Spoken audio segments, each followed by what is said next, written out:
As you are aware, Wycliffe Oparanya'S was nominated to be a minister for a cabinet secretary for cooperatives. His name has been forwarded to Parliament. He's supposed to be vetted on Sunday, and if successful, he be confirmed and appointed and sworn in as a cabinet secretary in the government of Kenya. Before that time, my client had been investigated maliciously by the EACC, and a file was recommended to the DPP. Before the file went to the DPP, the EACC arrested my client. We went and demanded to know why they are arresting the former governor then, before the file had been approved by the Director of Public Prosecution. Our client was released. They continued doing their investigations. They forwarded the file to the Director of Public Prosecution, who approved the charges. We were not satisfied that the charges can stand. So we rushed to the High Court, got conservatory orders to stop the prosecution of one Wycliffe Oparanya. After we got a stay, a conservatory order, we wrote back to the Director of Public Prosecution to review the file. We provided exonerating evidence. We provided evidence to show that the former governor was completely innocent. We provided bank statements, sale agreements, purchase agreements, and all the accounts of the larger Kakamega County, and the DPP undertook to review that file. The DPP reviewed the file.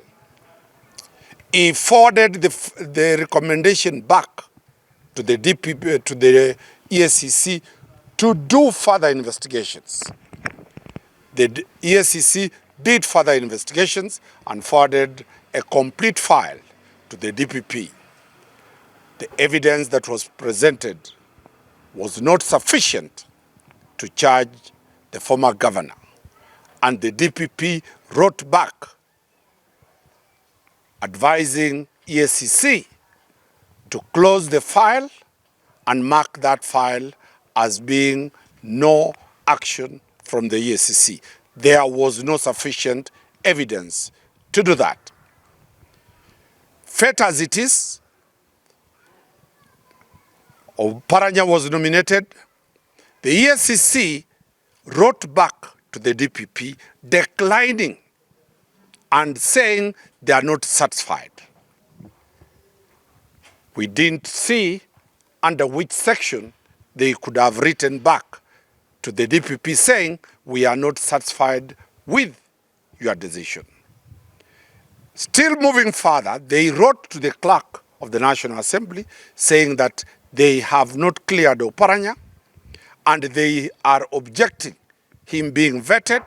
He should not be vetted because he is a person who is supposed to be charged with the criminal offenses.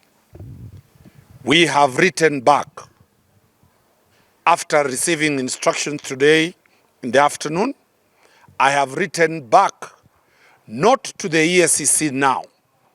I have instructions from my client Oparanya to sue all the commissioners and the CEO in their own capacity, in their own names, because they are not acting under the laws of the EACC. The EACC is a constitutional body, just like the DCI, the police, that are supposed to investigate. After investigations, their job ends there. It is the Director of Public Prosecution, pursuant to Article 157, who decides to charge, not to charge, to take over private prosecution, proceed, or terminate. And under Article 157, the Director of Public Prosecution, one now sitting, Renson Ngonga, cannot be directed, not by the President, not by the Cabinet, not by the CDF. Nobody can direct the Director of Public Prosecution. His decision is final. A similar decision with the Balala matter, which is final. He has decided to withdraw. A similar decision to the governor, to the cabinet nominee, which is final. Where does the DPP get this power? Article 157, 111 says that the DPP can review any file, and if he finds that the prosecution is malicious, the prosecution is going to be a miscarriage of justice, if he finds out that it is not in the interest of the public good, he will terminate that matter. Under Article 157(6), he is supposed to seek the permission of the court. This matter had not gone to any court of law, and the Cabinet Secretary had not taken plea. Therefore, the DPP, is not bound to seek that permission from the EACC boss. I do recall very well the DPP who is sitting and I appeared together for interview before Twalib Mohammed. He is a member of the Public Service Select Committee that interviews directors of public prosecution. If he thought Mr. Renson was not qualified, then he could have objected Mr. Renson Ngonga to be appointed the Director of Public Prosecution. So long as the Director of Public Prosecution is there, he enjoys a security of tenure of 8 years. He has done 1.5, and he will continue doing with that. So we are doing papers from Nyamira here.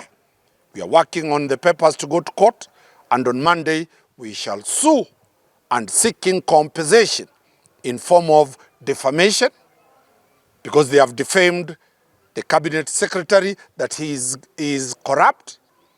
Under the Kenyan law, Article 49 and Article 50 provides that it is only a court of law competent that can declare somebody unfit or somebody to be corrupt.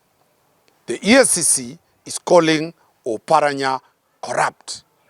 It is not tenable, it is recklessness, it is unprocedural, and that is why I'm in support and serious support of the EACC Amendment Bill 2024, which says the CEO and the chairman of EACC must be an advocate who is fit to be a judge of the High Court of Kenya. That person must have practiced law for 10 years and above, because what we are seeing is a complete ignorance of the law, complete misunderstanding of the constitutional mandate of EACC, and we shall be moving to court with speed. I will give the Fourth Estate a letter that we have written to those people in their personal capacity, and we have served the clerk of the National Assembly.